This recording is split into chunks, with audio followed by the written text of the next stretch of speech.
Yesterday was a dream, tomorrow is a vision. But a day well lived makes every yesterday a dream of happiness and every tomorrow a vision of hope. Hello, Namaste, Sat Sri Akal, Kim Cho, Assalamu Alaikum, and Ram Ram. The world is full of diamonds and gems, and we are having one of them with us, the one and only Sri Ninong Erengji, the former Member of Parliament, Lok Sabha, Minister of State, Government of Arunachal Pradesh, 1999 to 2002, Deputy Speaker of Arunachal Pradesh Legislative Assembly, 2002 to 2004, former Union Minister of State, Minister Minority Affairs, moreover, member Standing Committee of Science and Technology, Environment and Forest, member Committee on Ethics member, Consultative Committee, and Ministry of Petroleum and Gas. Shri Ninong Ering ji sir, आपका बहुत बहुत स्वागत है और बहुत बहुत अभिनंदन and I welcome you on the behalf of whole the team of Kavya Varsha. So welcome. Thank you. सबको नमस्कार, प्रणाम। जी सर, और सर हम आज का सेशन शुरू करते हैं बिना किसी डिले के। And sir thank you so much, आपने इतना कीमती समय निकाल के हमारे साथ आए हैं, हमारे साथ जुड़े हैं और आज थोड़ी देर तक आप हमसे बात करेंगे। So sir thank you so much हमारे साथ जुड़ने के लिए। वेलकम। तो सर हम पहला सवाल जो हम जानना चाहते हैं, जो अगर हम रेवेन्यू जनरेशन की बात करें, जो टूरिज्म का सेक्टर है वो अरुणाचल प्रदेश का जो रेवेन्यू आता है वो बहुत कम है। लेकिन अगर हम दूसरी साइड देखे जाए, जो डोमेस्टिक टूरिस्ट इनफ्लो है वो अरुणाचल प्रदेश का सबसे ज्यादा है अगर हम कंपेयर करते हैं बाकी नॉर्थ ईस्टर्न स्टेट्स को। तो सर जो ये इतना पॉजिटिव चेंज आया है सोसाइटी के अंदर हमारे अरुणाचल प्रदेश के अंदर, आप उसके बारे में क्या सोचते हैं, आपके क्या विचार है उसके बारे में? और अगर हम उसको और अच्छा करने चाहें कि हम फ्यूचर में सोचें कि इसको और अच्छे से डेवलप किया जाए, इसमें और ज्यादा चेंजेस आए, तो आप उसके बारे में क्या सोचते हैं? धन्यवाद टीम का वर्षा। सबसे पहले तो आप सबको जो शुभकामनाएं हैं नव वर्ष की, और आज शाम आप हमारे बीच अरुणाचल, बिकॉज मैं अरुणाचल को रिप्रेजेंट करके अभी बोल रहा हूँ, और जो आपका विषय जो है वो अरुणाचल पे ही सीमित है। तो ये अच्छी बात है कि आप ऐसा कई कार्यक्रम आप पहले कर चुके हैं। अरुणाचल प्रदेश में जैसे आपने कहा कि पर्यटन में किस प्रकार से इसमें कुछ बढ़ावा आया है, कारण है कि अरुणाचल प्रदेश जो उत्तर पूर्वी राज्य है, बहुत लोग उत्तर पूर्वी राज्य में असम, नागालैंड कुछ सुना होगा। अरुणाचल पहले वो नहीं आया। अरुणाचल प्रदेश जब 1962 में जब चीन का एक आक्रमण हुआ था, उसका घुसपैठी हुई, उसके बाद थोड़ा थोड़ा देश में लोगों का जानकारी हुआ, और जो अभी हमारे यहाँ केंद्र मंत्री, मैं खुद स्वयं केंद्र मंत्री था, किरण रिजिजू जो आपके स्पोर्ट्स मिनिस्टर है, अभी आयुष के भी मंत्री है, तो उसी से अरुणाचल के बारे में पता लगा। और अभी फिलहाल जो अन्य जितने भी जो हमारे 7 states and 1 brother that is Sikkim, इसमें क्या है कि सब में थोड़ा थोड़ा कुछ आतंकवादी का कुछ एरियाज है। जैसे अल्फा था असम में, बोडोस का दबदबाव था, नागालैंड में या मणिपुर में NSCNIM का दबदबाव है, पहले MNF था वहां मिजोरम में। अरुणाचल में ऐसा कोई समस्या नहीं आया। तो अभी जो है एक दो बहुत ही जो दृश्य है अरुणाचल का, जैसे तवांग है, मेंचुका है, अनिनी है, आप विजयनगर है, आप पासीघाट जो मेरा अपना क्षेत्र है वहां आप देख सकते हैं कि अभी धीरे धीरे इसमें पर्यटन बहुत ज्यादा से एक उछाल आ गया है। अन्य राज्यों में कोई समस्या तो होता है। तो यहाँ में एक हमें गर्व से हम कह सकते हैं कि यहाँ के जितने भी बच्चे हैं, बूढ़े हैं, या अन्य जो गांव देहात में भी रहते हैं, वो हिंदी और अंग्रेजी में उनका बहुत सॉरी, तो उसमें क्या है कि हिंदी और अंग्रेजी ये सभी के जुबान में होता है। बट अन्य जैसे आप मिजोरम में जाइए, मणिपुर में जाइए, वहां आपका जो अंग्रेजी भी नहीं समझते, हिंदी भी नहीं समझते, बड़ा कठिनाई आती है। तो जी ये एक सर। एडवांटेज है। तो क्यों यहाँ पर्यटन का बढ़ावा हुआ है। और अभी जी लोगों को बहुत अभी सीख रहे हैं यहाँ कि होम स्टेज वगैरह, होटल्स वगैरह भी अभी बहुत अच्छे अच्छे होटल्स बनने लग गए हैं। तो हाँ जी sir. Infrastructure also is coming up now. तो मैं सोचता हूँ कि भविष्य में यही एक साधन होगा लोगों का, जो इनकम जनरेशन के लिए आप जो सोचते हैं, या बेरोजगारी का जो समस्या है, इसी से हम अरुणाचल में इसका हल हम निकाल पाएंगे। जी सर। बिल्कुल सर, बिल्कुल आपने बहुत सही कहा कि आने वाले टाइम में जैसे-जैसे इंफ्रास्ट्रक्चर बढ़ता जाएगा, जैसे-जैसे और टूरिज़्म का इम्पैक्ट बढ़ता रह जाएगा, अरुणाचल प्रदेश हमारा उतना ही खिलता जाएगा। तो सर अब हमारा दूसरा क्वेश्चन है, जैसे हम बात कर रहे हैं डेवलपमेंट की, टेक्नोलॉजी की बात कर रहे हैं। अरुणाचल प्रदेश में अभी भी बहुत सारे ऐसे कोने होंगे या शहर होंगे या बस्तियाँ होंगी या गाँव होंगे, जहाँ पे पक्की सड़कें नहीं हैं। या वहाँ पे जो मोबाइल कनेक्टिविटी है या इंटरनेट की जो सुविधा है वो बहुत कम है। इंटरनेट की जो स्पीड है वो बहुत कम है। तो सर ये हम जैसे युवा हैं उनके लिए थोड़ी दिक्कत ज़रूर रही होगी अगर हम आज के टाइम में देखें जबकि सब कुछ ऑनलाइन है। तो सर आपको क्या लगता है कि हमारे को कैसे और स्टेप्स लेने चाहिए जो डेवलपमेंट का है और जो टेक्नोलॉजी का सेक्टर है वो अरुणाचल प्रदेश में और बढ़े?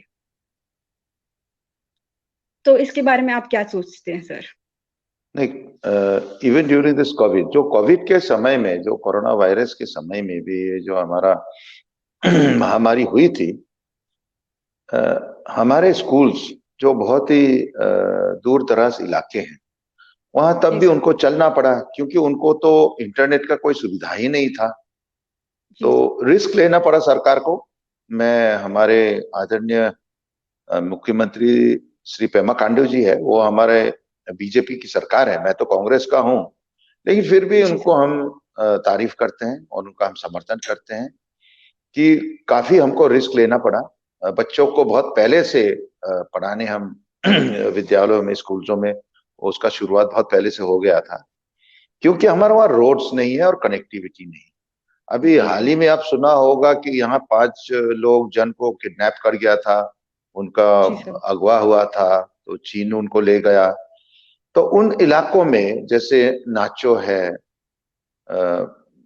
बहुत ही इंटीरियर एरियाज है, दीज आर अबाउट 10 दिन, 15 दिन ऐसा लगता है।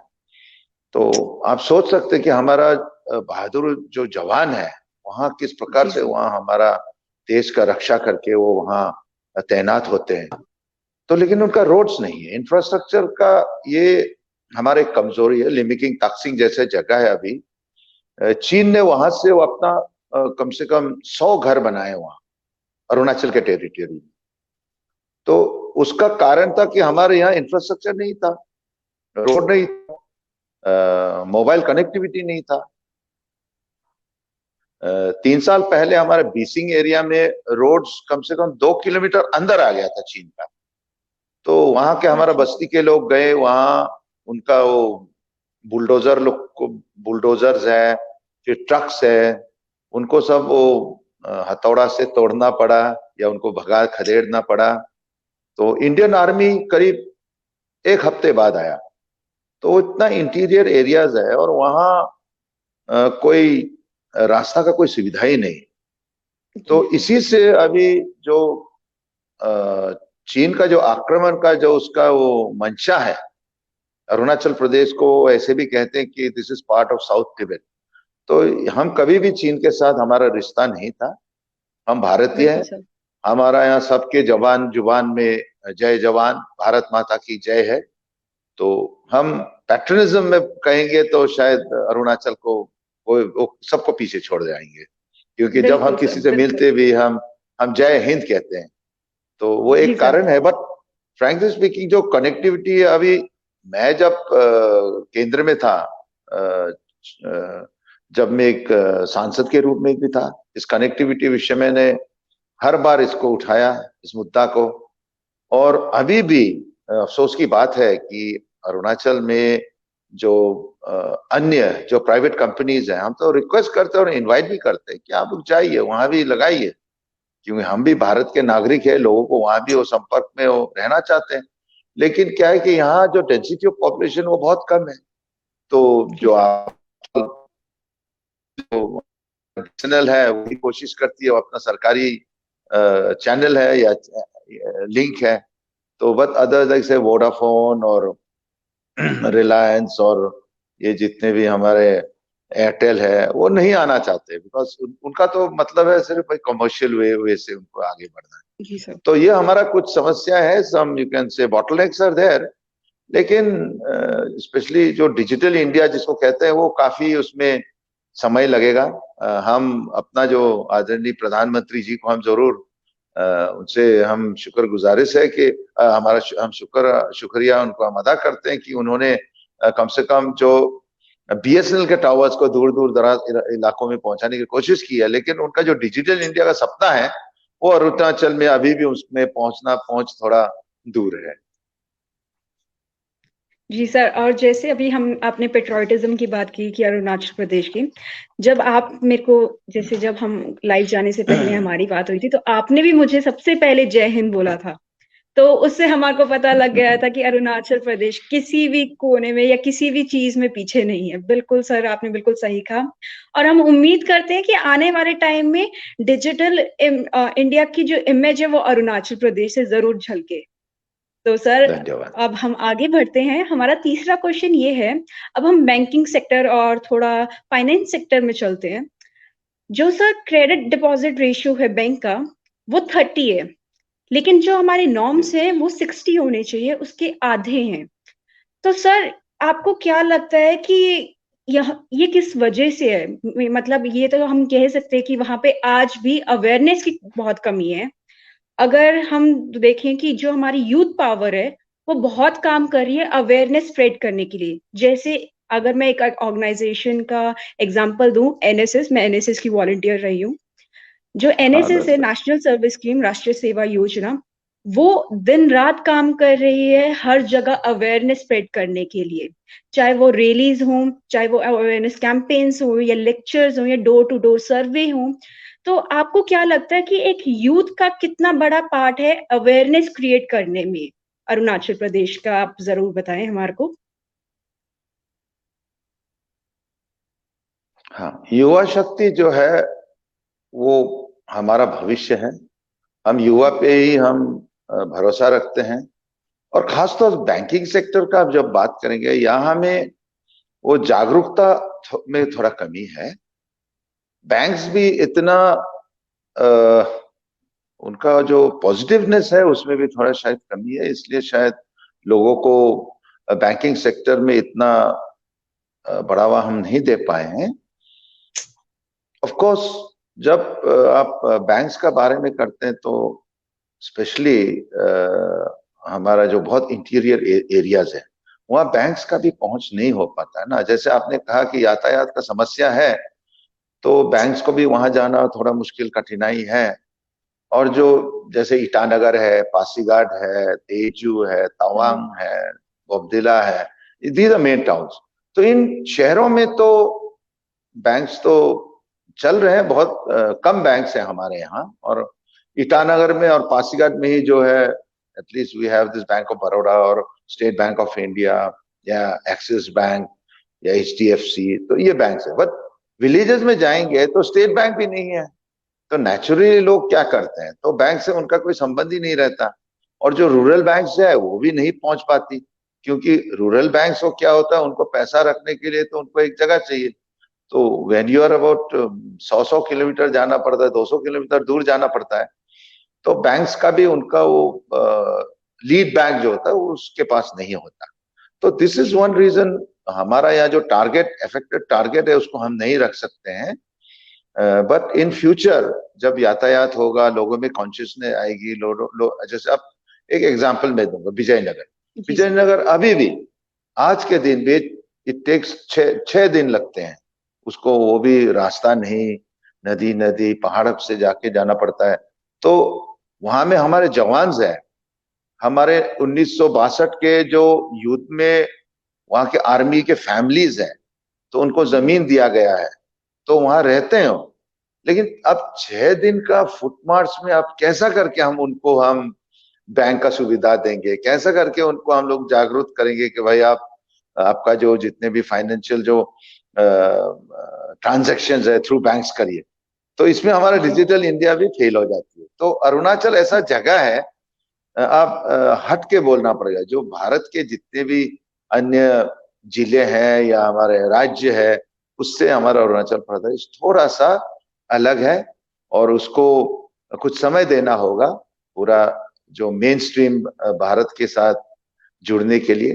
तो समय लगेगा, तो उसके लिए हम लोग कोशिश करेंगे। लेकिन आप जैसे युवा जो पीढ़ी है, वो हमारा भविष्य के हैं, भारत के सिर्फ नहीं, अरुणाचल के लिए। और अभी जिस प्रकार से आप ये कार्यक्रम कर रहे हैं, तो बहुत लोगों को पता होगा भाई अरुणाचल प्रदेश एक जगह है, it is a place in part of India.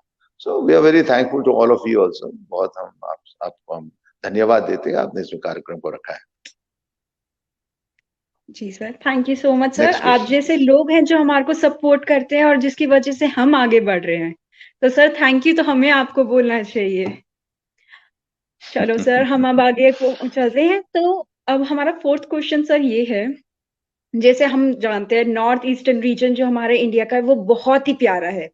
उसका चाहे पहनावा हो, चाहे उसकी भाषा हो, चाहे उसका खाना हो, चाहे उसका कल्चर हो, चाहे उसकी हेरिटेज हो, चाहे वहाँ का वेदर हो या वहाँ का नेचर जो सबसे निराला है।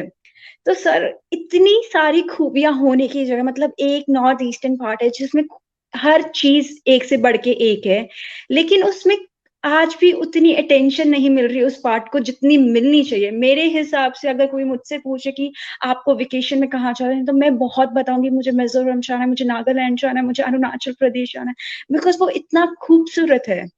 और मुझे बहुत बुरा लगता है कि इतनी अटेंशन उस चीज को नहीं मिल रही जितनी मिलनी चाहिए, और मुझे लगता है वो बहुत ज्यादा डिजर्विंग पार्ट है हमारे इंडिया का जिसको अटेंशन देनी चाहिए। तो सर आप इस बारे में क्या कहना चाहेंगे?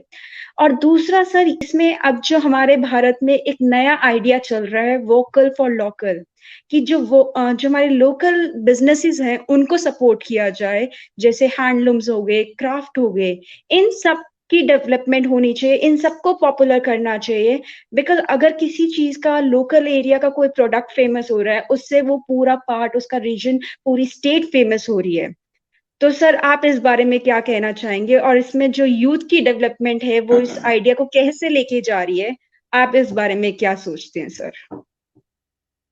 अब जब प्रकृति की बात करते हैं, तो अरुणाचल प्रदेश प्रकृति का ये एक पूरा एक मशाल है। यू कैन से it is an exemplary place nature का। वी आर इनफैक्ट जो हमारा जो ग्रीन गैस कार्बन के लिए भी शायद अरुणाचल प्रदेश सिर्फ नहीं, बल्कि मिजोरम हो, नागालैंड हो, जितने भी पूर्वोत्तर सिक्किम हो, जो ग्रीन गैस कार्बन के लिए हम जो कंट्रीब्यूशन करते हैं, तो जी अरुणाचल प्रदेश के लिए जो प्रकृति है, उन्हें इसका इतना भंडार है, उन्होंने इतना देन दिया है हमको, कि अभी हम बहुत ही भगवान से भी हम आभारी हैं कि हमको अभी तक ऐसा ही क्लीन एटमॉस्फेयर में रखे हैं कि हम जब दिल्ली जाते हैं या मुंबई जाते हैं या कलकत्ता जाते हैं, प्रदूषण इतना होता है कि हमको सांस लेने के लिए भी तकलीफ होती है।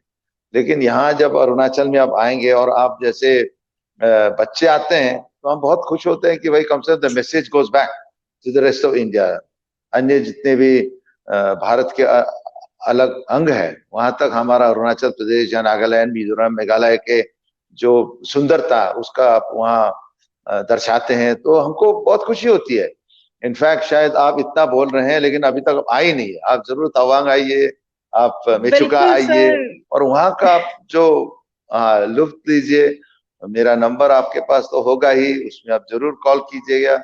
एनी काइंड ऑफ हेल्प आपको वहाँ, नॉट एज अ पर्यटक, लेकिन एक अपना ही, अपना बेटा जैसा, अपना बेटी जैसा आप जरूर आइएगा। हम आपको जी खूब सर। घुमाएंगे। और यहाँ का जो लोगों का जो हॉस्पिटैलिटी होता है वो आप देख सकेंगे, वो थोड़ा अलग से होता है। It is, and the people here, वो दिल से वो बोलते हैं। वो जैसा मुंह है ऐसे या आर्टिफिशियल वे से नहीं बोलते, वो दिल से बोलते हैं। बिल्कुल सर, बिल्कुल। तो आप जरूर आएगा। और जब आप वोकल फॉर लोकल कहते हैं, तो आज ही मैंने आदरणीय मुख्यमंत्री जी से मैं मिला और उनको बताया जी कि सर। मेरा यहाँ एक मेरा क्षेत्र में एक इंडस्ट्रियल ग्रोथ सेंटर है और यहाँ के लोग, बहुत लोग रबर प्लांटेशन करते हैं, एक्रोनट कल्टीवेशन करते हैं, फिर सेरिकल्चर पे बहुत ध्यान देते हैं। और जी सर। पूर्वोत्तर राज्यों का, चाहे असम में हो चाहे नागालैंड में हो, इनका हैंडीक्राफ्ट आप देख सकते हैं कितना सुंदर होता है। तो वैसे अरुणाचल में भी हमने, इसलिए जो इंडस्ट्रियल ग्रोथ सेंटर है निगलॉक, ये रुकसिन एरिया में पड़ता है। आप of course if you come here will surely show you. तो वहां हमने बोला है कि लोगों के लिए वोकल फॉर लोकल, कि लोग यहाँ अपना क्या, किस प्रकार से अपना कपड़ा है, उसको किस प्रकार से आपका कल्चर है, ट्रेडिशन है, उसको सीखने को या सिखाने का एक स्किल डेवलपमेंट एक सेंटर आप यहाँ बनाना होगा। यहाँ जैसे ऊनी कपड़ों का, जैसे लाइक इन सिल्क है ना, जो like silk worm and all, तो ऐसा टाइप का इंडस्ट्रीज हम लोग यहाँ बैठाना चाहते हैं। उसमें ऑनरेबल सीएम साहब ने भी हमको उसमें ग्रीन सिग्नल दे दिया है। तो हम सोचते हैं कि ये दो किस्म का एक काम करे। एक, यहाँ लोकल का जो सेल्फ सेल्फ सस्टेनेबिलिटी है वो अपना वो आ जाएगा। सेकेंड, उसका मार्केटिंग होगा, लोकल मार्केटिंग होगी। लोग ट्रेडिशनल का जो कपड़े होते हैं या उसको फैशन डिजाइनर के साथ उसको बनाना पड़ेगा। मैंने जी जस्ट सर। हाल ही में अबाउट कुछ एसएसजीज है, सेल्फ हेल्प ग्रुप्स को हमने सुइंग मशीन दी है, सिलाई की मशीन दी है, और उसको जी सर। किस प्रकार से एक फैशन डिजाइनिंग के साथ मॉडर्न क्लोथ्स को उसमें विथ स्लाइट ट्रेडिशनल एम्ब्लम देते हुए इसको कैसा हम उसको बढ़ावा देंगे। तो ये सब हमारा कोशिश है। तो we are also wanting that yes, हमारे यहाँ के अपना जो जनजाति का जो अलग अलग जो जिस वेशभूषा है या अन्य अन्य यहाँ के हमारे ट्रेडिशनल चीज होते हैं, इसको रेस्ट ऑफ द वर्ल्ड को हमको दिखाना चाहता है। और मैं सोचता हूँ कि अरुणाचल धीरे धीरे आगे बढ़ेगी। बिल्कुल सर, आप भी सोचते हैं और हम भी ये सोचते हैं कि आने वाले टाइम में हमारा अरुणाचल प्रदेश पूरे वर्ल्ड में फेमस होने वाला है, उसके हेरिटेज, उसके कल्चर और उसके हर एक चीज को लेके, बिकॉज अरुणाचल का प्रदेश इतना खूबसूरत है हर चीज के लिए। तो सर हम आगे बढ़ते हैं और मैं आपसे इसमें आपका व्यू पूछना चाहूंगी कि आपके लिए डेवलपमेंट का मतलब क्या है। आज के टाइम में अगर हम डेवलपमेंट देखें तो हम ग्रोस डोमेस्टिक प्रोडक्ट जीडीपी के अकॉर्डिंग सोचते हैं, लेकिन यही एग्जांपल अगर मैं भूटान का दूं, वो सोचते हैं ग्रोस ग्रोस हैप्पीनेस इंडेक्स। तो आपको क्या लगता है कि इंडिया में थोड़े चेंजेस होने चाहिए या नहीं होने चाहिए, और उसको किस चीज पे ज्यादा फोकस करना चाहिए? बिकॉज इंडिया के आसपास के जितने भी नेशन हैं वो इकोनॉमिक ग्रोथ पे डिपेंड करते हैं, लेकिन जो भूटान है वो हैप्पीनेस पे यस, देखते हैं। तो इसमें मैं आपके व्यूज जानना चाहूंगी सर।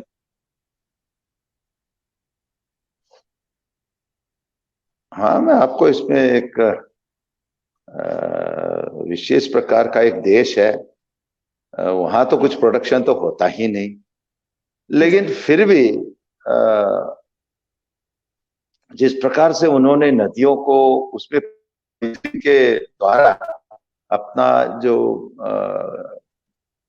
यू कैन से लेवल को, जो आप इसको कंपेयर करते हैं, आप ग्रोथ को हैप्पीनेस से कंपेयर करते हैं, इसको तो हम यहाँ तो कंपेयर नहीं कर पाएंगे। हाँ जी भारत सर। में देखिए, भारत इतना विशाल देश, भूटान एक छोटा सा, अरुणाचल से भी छोटा देश, तो उसमें क्या हो जी जाता है, सर। पन बिजली के द्वारा उनको इतना उनका दौलत आता है that income is so high. तो नेचुरली पीपल आर हैप्पी, तो लोग खुश होते हैं। हमारे यहाँ भी एक डिस्ट्रिक्ट था पहले, नामसाई है। जी सर। तो वहां भी लोग ईच घर, यानी कि एक घर एक हाथी रखता था और गाड़ी जी रखता सर। था। तो दे वर वेरी हैप्पी। तो जो इंडेक्स ऑफ हैप्पीनेस, तो खुशहाल का जो हैप्पीनेस था, इट यूज्ड टू बी से the richest world, the richest village in the world and the happiest family करके एक इंडेक्स आया था बहुत कई साल पहले। उस समय क्या था, अरुणाचल में जो हमारे वन है, वन विभाग, तो अभी तो सुप्रीम कोर्ट ने उसको बंद किया है। तो इतने पेड़ होते हैं, तो पेड़ का जो सप्लाई होता था उससे बहुत लोगों का आमदनी होता था। एवरीवन वाज रिच, तो वहां कोई गरीब बोल के था ही नहीं। तो भूटान का जो इंडेक्स है कि भाई उनका एक पैरामीटर्स होते हैं, उनका अमर्त्य सेन जो है वो सही बोला था, फ्रीडम इज डेवलपमेंट। यानी कि एक आप स्वतंत्र है, आप आपका कोई तकलीफ नहीं है, आपका पापी पेट का सवाल होता है, रोटी कपड़ा और मकान, ये तीन चीज तो उनको जब मिलता है। और भूटान जो है वो हमारा साथ जुड़ा हुआ है, तवांग के साथ, डिस्ट्रिक्ट तवांग डिस्ट्रिक्ट के साथ। वहां के रहन सहन हमारा रहन सहन में कोई इतना अंतर नहीं है, एक ही है। बुद्धिस्ट है, यहाँ भी बुद्धिस्ट है, वो मोनपाज है, यहाँ भी मोनपाज है, भाषा भी एक होता है। लेकिन उनका इंडेक्स ऑफ हैप्पीनेस जिसको आप कंपेयर करते हैं वो है कि सरकार का कोई लेन देन नहीं है, उनको जीएसटी वगैरह देना नहीं है, सब चीज फ्री होता है, तो नेचुरली लोग खुश होते हैं। यहाँ तो हमारा बड़ा बड़ा समस्या है जीएसटी। आजकल तो आप बैंक में आप पैसा, अपना पैसा ले लो, उसमें भी कट जाती है। तो वो डिफरेंस तो है ना। तो लोग सोचते हैं अरे यार मेरा पैसा बैंक से कट गया, वो तो मेरा ही पैसा है, तो नाराजगी होगी, तो वो कैसा खुश होगा। तो ऐसा हमारे सर्टेन यार्डस्टिक्स है जिसको हम फॉलो करना पड़े। But as a citizen I must, जैसे हमको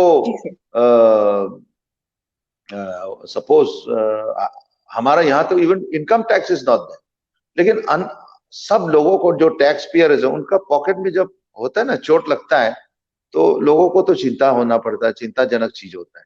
तो भूटान में ये चीज नहीं है। So that is the reason they have that freedom. तो ऑफ कोर्स इंक्लूसिव डेवलपमेंट जब आती है भूटान में, उसमें है, हमारा यहाँ भी है। पन बिजली के लिए हमारा अबाउट 50,000 मेगावाट्स का हमारा क्षमता है, लेकिन हम इसको टैप नहीं कर पाते, इसको हम यूज नहीं कर पाते। तो वो एक रीजन है।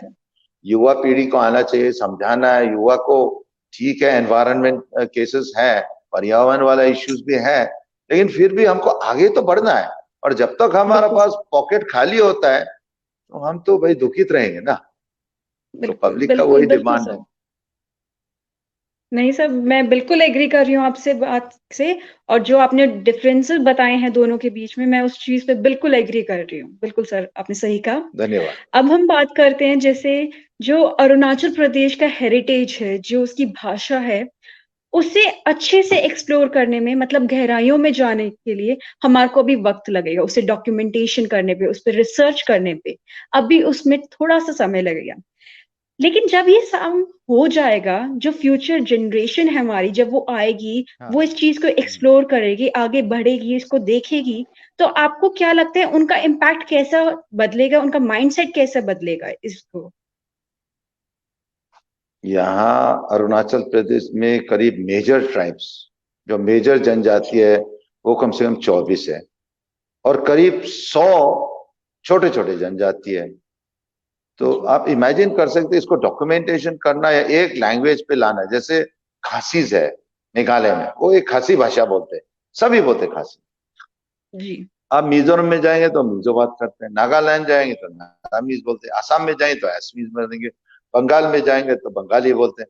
अरुणाचल में ऐसा नहीं हो सकता है, क्योंकि यहाँ भिन्न भिन्न प्रकार के हमारे जातियां हैं, जनजातियां हैं। तवांग में जैसे मोनपास है, शेरदुकपेंस है। आप जब यहाँ Seppa area West and East Kameng आएंगे, वहाँ हमारा निशीज है। फिर सुबनसिरी में आपका we have got Tagins, we have got Apatanis. हमारा आप सियांग बेल्ट में जब आएंगे तो वहाँ गालोस है, आदिज है। वहां जाएंगे, ईस्टर्न पार्ट में जाएंगे, फिर हमारा जो इदू मिसमीज है, फिर ताई खामतीज है, इन नामसाई। तो इतने जनजाति है, इनको एक भाषा लाना या उसका स्क्रिप्ट बनाना या उसका किस जी प्रकार से हम लोग उसका अपना ट्रेडिशन कस्टम को हमको मेंटेन करना, ये थोड़ा उसमें तकलीफ है। हमारे जैसे बिल्कुल। मोनपास है, तवांग एंड बोमदीला, वहां में दे हैव देयर स्क्रिप्ट, अपना स्क्रिप्ट होता है और उनका अपना जो कल्चर को लोग बहुत अच्छी तरह प्रिजर्व करते हैं। वैसे ही हमारा ताई खमतीज है, जैसे खमतीज है वो थाईलैंड का साथ वो जुड़ा हुआ है, असम का ताई अहोम लोग का साथ जुड़ा हुआ है। फिर थाईलैंड में उनका जो भाषा होता है, उनका जब पोष है, उनका जो उनका जो कस्टम है, उनका प्रेयर सिस्टम है, वो सब एक ही है। इनफैक्ट हमारा बुद्धिज्म में भी हमारे यहाँ दो किस्म के हैं, महायाना है, हीनायाना। तो और रेस्ट जो होता है वो भगवान दोन्यी पोलो को हम विश्वास करते हैं। दोन्यी पोलो मीन्स, जी सर। दोन्यी मीन्स सन, पोलो मीन्स मून। तो यहाँ वे बिलीव इन नेचर। तो जी सर। प्रकृति को हम पूजा करते हैं। अभी भी हम सूरज और चांद को हम भगवान मानते हैं। दोन्यी पोलो इसको इसको जाना जाता है। तो इस गैप को किस प्रकार हमारे आदरणीय मुख्यमंत्री ने एक डिपार्टमेंट इसका खोला है और कोशिश कर रहे हैं कि इसको एक एक्सेप्टेबल लैंग्वेज को हम लोग को बनाने के लिए, लेकिन उसके लिए समय लगेगा, बहुत परिश्रम करना पड़ेगा। सभी जितने भी जनजातियों उनको एक करना पड़ेगा। लेकिन जैसे हिंदी को तमिल कहते हैं, नहीं हमको हिंदी नहीं चाहिए, हम तो तमिल ही बोलेंगे, तो हिंदी हम जी नहीं बोलेंगे, जबरदस्ती थोड़ी होता है। तो बंगाली बोलेंगे, नहीं हमको तो हिंदी नहीं बोलना है, हम तो बंगाली बोलेंगे। असम वाला जी असम बोलें। तो वैसे अरुणाचल में इतना जनजाति है, तो कैसा हम बोलेंगे कि भाई आप इस लैंग्वेज को एक्सेप्ट करिए। तो जी यहाँ में the most accepted language is either Hindi और इंग्लिश। तो इसलिए जितने भी जी सर। पूर्वोत्तर राज्यों में अलग अलग भाषा बोलते हैं, लेकिन अरुणाचल में सिर्फ हिंदी और अंग्रेजी। तो वो जी कारण सर। है। बिल्कुल। नहीं सर, बिल्कुल सही कह रहे हैं आप। सर, अगर हम आज के टाइम की बात करें, कोविड की सिचुएशन को देखते हुए, जो हमारा एजुकेशन सिस्टम है वो पूरा चेंज हो चुका है। जैसे पहले ऑफलाइन यस। होता था, हम कॉलेजेस जाते थे, स्कूल्स में जाते थे। अब वो सारा सिस्टम हमारा ऑनलाइन हो गया है। तो जैसे हमने पहले बात की थी, जो टेक्नोलॉजी और डेवलपमेंट की बात की थी, कि वहां पे आज भी इंटरनेट इश्यूज हैं, कनेक्टिविटी इशू है यस। मोबाइल इंटरनेट की वजह से। तो जो बच्चे हैं, जो वहाँ के यूथ हैं, उनको कितनी दिक्कत आ रही होगी अपने असाइनमेंट देने में या अपने पेपर देने के लिए, क्लास अटेंड करने के लिए। हम मानते हैं कि वहां पे डेवलपमेंट हो रही है, धीरे धीरे करके सर, बिल्कुल हो रही है। लेकिन आपको क्या लगता है कि हमारी जो अथॉरिटीज को है, उनको कैसे इनिशिएटिव लेने चाहिए इसमें और डेवलपमेंट करने के लिए?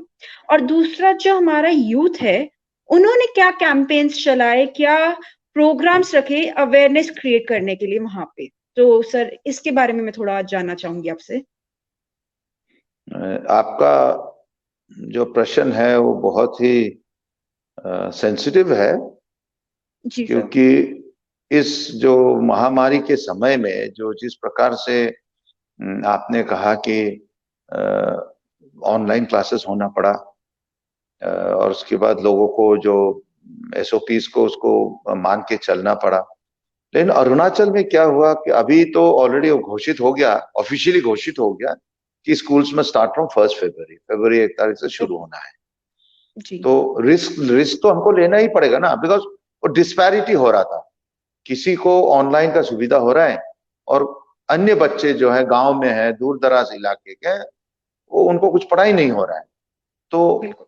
हमने क्या किया है कि we have to take the risk. So जैसे शहरी इलाके हैं जो थोड़ा टाउन से लगा हुआ है, तो वहां हमने ऑनलाइन क्लासेस शुरू की।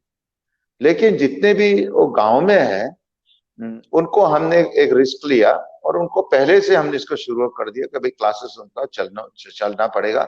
ऑफ कोर्स हमारा स्टेट गवर्नमेंट एक अच्छा निर्णय लिया कि 30% ऑफ द कोर्स, इस बार का जो इम्तिहान है वो 30% ऑफ कोर्स के अंदर ही वो हमारा परीक्षा भी होंगे, और जो पढ़ाई जो होगा वो उतना तक ही होगा, because there was no time. तो बिल्कुल वैक्सीन सर। आने के बाद अभी I think the situation will improve. लेकिन जो लैपटॉप्स है, हमारे आदरणीय मुख्यमंत्री जी और हमारे शिक्षा मंत्री जी ने कोशिश किया है लोगों को लैपटॉप पहुंचाने का, मोबाइल्स पहुंचाने के लिए, टैब्स पहुंचाने के लिए। बट मेरे सोच है कि बच्चों को, जैसे आप क्लास 2 3 के बच्चों को कैसा मोबाइल है, वो तो दिन भर तो वो कार्टून्स ही देखते हैं।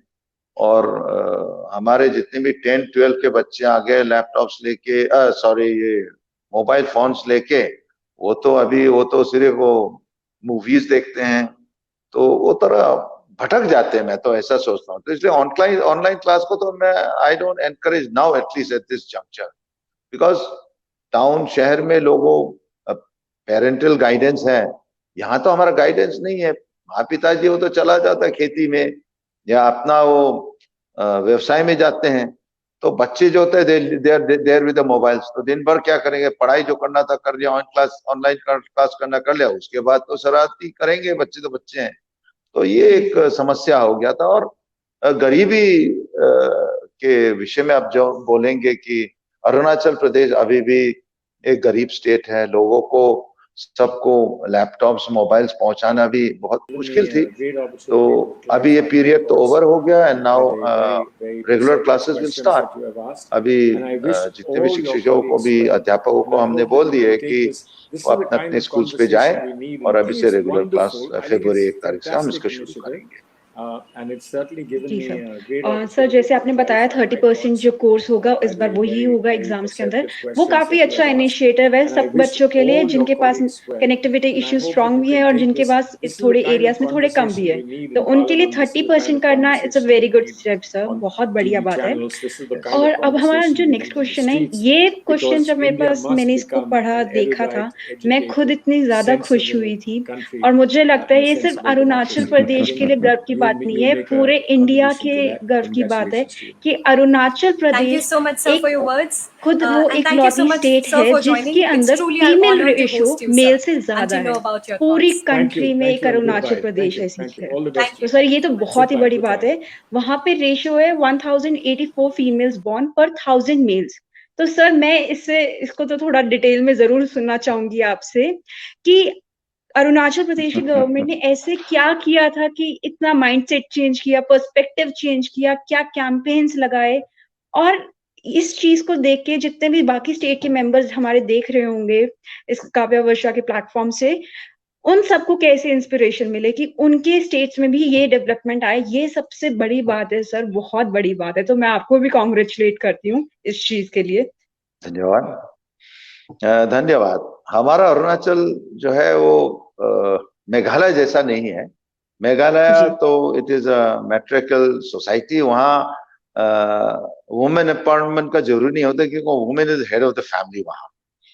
अरुणाचल में थोड़ा अलग से है, यहाँ मेल डोमिनेंस होता है, लेकिन यहाँ का लेडीज को भी आप उसको उनको नहीं सोचना चाहिए, कमजोर नहीं समझना चाहिए, क्योंकि इस बार हाल ही में जो चुनाव हुए थे मेरे अपने क्षेत्र में, जो एक ओपन सीट में महिला आए हैं, महिला इनफैक्ट ग्राम लेवल, ग्राम सभा में हो या जिला के स्तर पे हो, लेडीज बहुत आगे आए हैं। और काउंसिलर चाहे हो या हमारे जिला के जितने चुनाव हो, उसमें जो ओपन सीट में भी लेडीज आए हैं, तो ये काबिले तारीफ है हमारा लेडीजों का। जैसे आपने कहा कि यहाँ मेल एंड फीमेल रेशियो बोलने से 1000 मेल में हमारा कम से कम 125-135 आती है, तो फीमेल का रेशियो बढ़ता है। तो one reason I think it is nature ने हमको ऐसा किया कि यहाँ आबादी बहुत कम है, तो हमारा इश्यू नहीं है जैसे अन्य जगहों के लिए वन फैमिली वन चाइल्ड और वन फैमिली टू चाइल्ड। तो in that way Arunachal Pradesh का क्या है, we don't have any restriction कि भाई एक महिला हुआ है या एक पुरुष हुआ है तो उसका एक अलग सा एक ट्रीटमेंट हो। यहाँ में आज पेरेंट्स इवन पहले एक सिस्टम होता था कि वैसे एक प्रॉपर्टी का राइट्स होता है, तो अभी धीरे धीरे जानकारी हुई लोगों को कि नहीं ये तो बेटी भी तो अपना ही है। तो इनफैक्ट एक दो ऐसा जगह कि दोनों बेटियां हो गया, तो 2 बच्चे हैं, दोनों बेटियां हैं, तो माँ पिता का हक तो देना चाहिए ना, उसका प्यार तो देना पड़ेगा। तो अभी वो एक नॉमिनल एक थोड़ा सा ढील हुआ है, पहले का जो हमारा जो परंपरा है कि भाई मेल डोमिनेंस होना चाहिए, वो धीरे धीरे हट रहा है।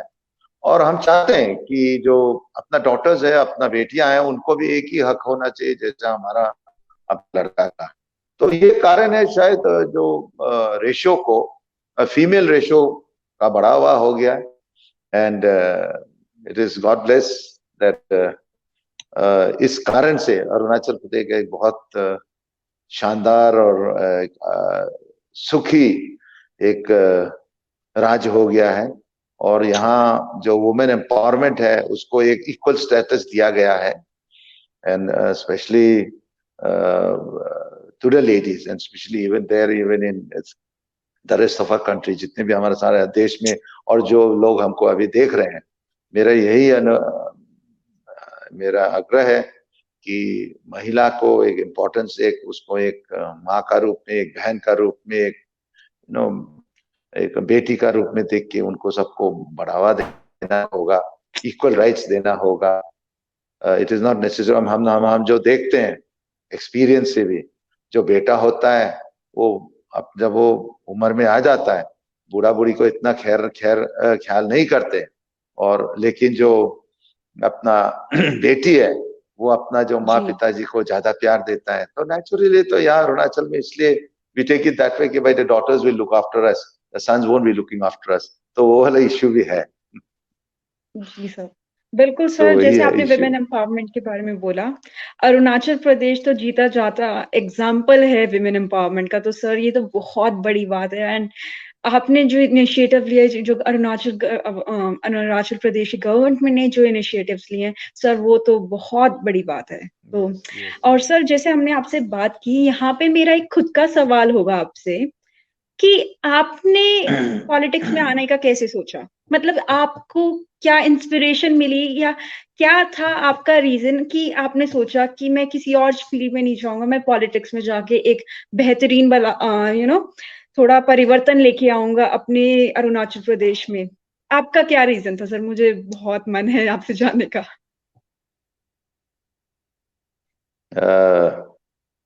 आप तो बिलीव ही नहीं करेंगे कि अगर मैं बताऊंगा कि अभी मैं 66 साल का जवान हूं। सो मेरा जो एक्चुअल जो मैं शुरुआत है, मैं तो एक टीचर था, एक गुरुगण। फिर उसके बाद में एक एडमिनिस्ट्रेटिव ऑफिसर हुआ पब्लिक सर्विस कमीशन में। देन हम रिटायर भी नहीं हुआ, पब्लिक ने डिमांड किया कि हमको अपना जो पिताजी का जो फुटस्टेप है उसमें आपको आना पड़ेगा। तो what happened is that our family is in politics. तो मेरे स्वर्गीय पिताजी थे, वो भी यूनियन मिनिस्टर थे, एमपी थे। तो मैं भी एमपी रहा, एमएलए रहा, मिनिस्टर रहा, डिप्टी स्पीकर रहा, और इवन एक केंद्र में भी मंत्री रहा। तो राजनीति हमारा वो खून में ही था। And of course we are from the Congress family, तो हम कांग्रेस में ही थे। तो अभी तो ऑफ कोर्स कांग्रेस का बहुत बुरा भला हमको लोग कहते हैं, हमारा लीडर्स को भी बोलते हैं, पार्टी को भी कहते हैं, लेकिन ऐसा नहीं। देखिए वो व्यक्तिगत रूप से होता है। हमारा यहाँ भी इतने लोग अच्छे अच्छे लोग हैं। हमारा मैडम सोनिया इतना अच्छा है, राहुल जी अच्छा है, बट मुकुल वासनिक जी अच्छा है, आनंद शर्मा है, we have good people. But thing is that it has been slightly diversified. तो अभी तो मैं कहूंगा कि मैं अभी राजनीति में आया हूं, but first and foremost I am a farmer. मैं किसान हूं और मैं किसान में खेती करता हूं। Even at this time also हम खेती जाते हैं। अपना मेरा वाइफ जो है वो तो खेती में रहती है। So it is it in our blood. Arunachal में जितने भी लोग हैं, कुछ ना कुछ लोग खेती करता ही है। So we are with nature, पर्यावरण के साथ है हम, प्रकृति के साथ है, और इतना सुंदर जगह है हमारे यहाँ का। जनजाति, इनके कल्चर, ट्रेडिशंस, परंपरा, लोगों को आना चाहिए। अरुणाचल आइए, यहाँ का लुत्फ लीजिए, इतना यहाँ का मजा लीजिए, इसका एंजॉय कीजिए नेचर को। And I think I should all of you जितने भी यहाँ सुन रहे हैं, they should come to Arunachal and enjoy the beauty of Arunachal. Definitely sir, मैं भी सबको ये कहूंगी कि once in a while just go to Arunachal Pradesh और any other north eastern state. बिल्कुल आपका जाने का हक बनता है। It's so beautiful. जितनी आप पिक्चर्स देखेंगे उससे 10% वो रियल लाइफ में और खूबसूरत होगा। एंड स्पेशली जैसे सर ने पहले बताया था कि जो वहाँ के लोग हैं वो दिल से बात करते हैं, वो मटेरियलिस्टिक नहीं है, जो उनका दिल में है वो ही उनकी जुबान पे होगा। And they are very friendly, very homey people. तो सर ये तो हमारे को पता है, और जैसे आपसे हमने बात की, हमें उससे भी आइडिया हुआ है कि वहाँ के लोग एक्चुअली में काफी बहुत प्यार से, बहुत तहजीब से, और जैसे एक बात है जैसे हमारे वेदों में लिखा हुआ है, अतिथि देवो भवो, वो जो बात है वो बिल्कुल सूट करती है हमारे अरुणाचल प्रदेश पे। तो सर मेरा आखिरी सवाल आपसे यही होगा कि जो ये काव्य वर्षा का प्लेटफॉर्म है, जो यहाँ पे जो जितने भी यूथ के जो हम थे, नेशनल यूथ पार्लियामेंट के जो नेशनल यस स्पीकर्स थे और डेलीगेट्स थे, उनकी मिलके खुद की ये ऑर्गेनाइजेशन, एक यूथ ऑर्गेनाइजेशन है, और उन्होंने एक ये प्लेटफॉर्म दिया है जहाँ पे आप जैसे लोग या कोई इंटरनेशनल डिग्निटरी या पर्सनालिटी हो गई, या नासा से लोग हो गए, या यूनाइटेड नेशन से हो गए, उन सबको एक प्लेटफॉर्म दिया है, जैसे हम जैसे लोग हैं उनसे रूबरू होने का मौका मिला है, हम आपसे थोड़ा जान सके, आपके बारे में जान सके, आपसे नॉलेज ले सके, आपसे इंस्पिरेशन ले सके। तो सर आप काव्य वर्षा से आपके क्या व्यूज हैं, जो हमने ये इनिशिएटिव लिया है, इसके बारे में आप क्या कहना चाहेंगे? काव्य वर्षा जो जिस प्रकार से आप इसको आगे बढ़ा रहे हैं, ये एक जितने भी जो युवा पीढ़ी है उसको एकत्रित करके देश कैसा जी है या हमारा लोग कैसे हैं, विदेश कैसा है, एक तुलना एक तुलना एक तुलने के लिए एक जगह प्लेटफॉर्म बनाया है। और मैं आप सबको बहुत ही भविष्य के लिए भी मैं आपको जितने भी मेरा शुभकामनाएं है, मेरे जितने भी आशीर्वाद है मैं जरूर दूंगा। युवा पीढ़ी सारे भारत वर्ष के जो जितने भी बच्चे हैं, आप उनको आप कनेक्ट कर रहे हैं। और काव्य वर्षा के द्वारा जिस प्रकार से आपने ये एक ह्यूमन सर्विस आपने शुरू किया है, इसके लिए मैं बहुत ही आप सबको आभारी हूँ। और मैं सोचता हूँ कि भविष्य में भी ऐसा कार्यक्रम होंगे। और आपका टीम को भी मैं जरूर अनुरोध करूंगा कि अरुणाचल का भी एक जरूर आप एक टूर रखिए, हम आपके साथ देंगे, बिल्कुल सर। आपको कुछ भी नहीं करना पड़ेगा। We will see all of it. Thank thank you. You so much sir. Thank you so much sir. आप आए, आपने हमारे को ब्लेसिंग्स दी, आपने इतना कुछ नया सिखाया, आपने अरुणाचल प्रदेश की छोटी से छोटी बात भी हमारे को इतने प्यार से बताई, इतने अच्छे से बताई, और स्पेशली इतने अपना, आई नो आप बहुत बिजी होते हैं और फिर भी आप हमने हमारे लिए टाइम निकाला। तो sir thank you so much, आप आए और हमारा मार्गदर्शन किया। तो sir thank you so much sir. जय हिंद। Thank you. जय हिंद सर, जय हिंद सर। तो इसी के साथ हम आपका सेशन बंद करते हैं। थैंक यू एवरीवन जो भी हमारे साथ जुड़े, जिन्होंने भी हमारे को इतना प्यार दिया, और हमारी जो काव्य वर्षा की सोसाइटी है, हमारी छोटी सी फैमिली है, इसको डेली बड़ा करते जा रहे हैं, अपना सपोर्ट ऐसे बनाते रहे। तो काव्य वर्षा के पेज को जरूर फॉलो करें, इंस्टाग्राम पे भी आप फॉलो करें, एंड अगर आपको इनसे जुड़ना है तो उसके लिए सारी गाइडलाइंस उसके पेज पे होंगी। So thank you so much everyone, and stay safe, stay hydrated. Bye bye.